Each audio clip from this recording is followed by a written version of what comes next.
Hi Barbie, my name is Rylee DeYoung, and I am one of the students here at the Manitoba Museum through the Young Canada Works program in the Human History department.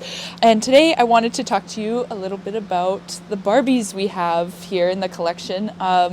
I was a little sad after seeing Greta Gerwig's new movie. I went home and realized that I had given all of my Barbies away, but I was really happy to come in and see that there was a small collection here that I could dive into.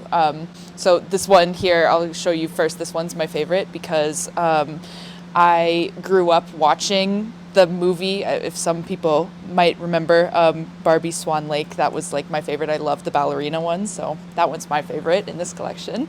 She was first marketed as a teenage fashion model, sort of interesting, and the dolls would actually come with, I have these little booklets here that would have illustrations of different outfits that you could get for her that could be purchased separately.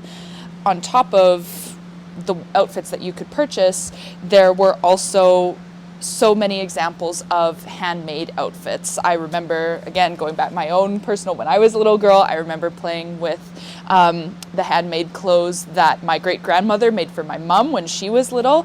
And so there's a lot of examples of these sort of like handmade clothes that we see here on this one. That's all knit and very fancy.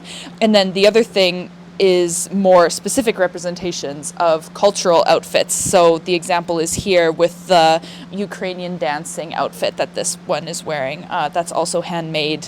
And so we sort of see that these outfits, maybe they were given as gifts, maybe it was a craft project for people that were inspired, or they were used as sort of a tool for more representation.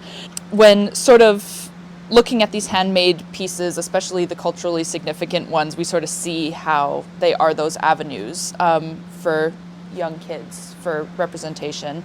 Barbie was created by one of the co-founders of the toy company Mattel, Ruth Handler, and she was sort of inspired by her daughter because she noticed that she was giving these more adult roles to her paper dolls, but there was no sort of tangible equivalent to paper at the time. The only representations of the dolls that she had were of babies or toddlers. And so she had the idea that she wanted to make a doll that was more representative of a young woman or an older girl. So she came up with Barbie in 1959. When they first came out, there was one of two variations. There was this one that we have here from 1960, and she came in either a brunette or the other one was a blonde. So those were sort of your two options at the time. Today, if you go to a toy store, you'll see Barbies of all different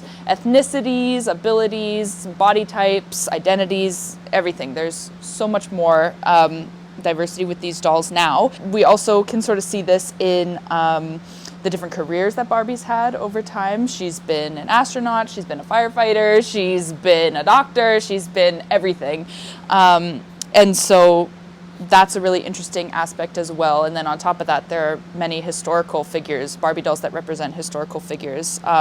There's like Jane Goodall, there's Rosa Parks, Ida B. Wells, there's all different Barbies that represent those figures as well. So that's sort of a cool thing to see, definitely with a doll that's this iconic. Until next time, bye Barbie.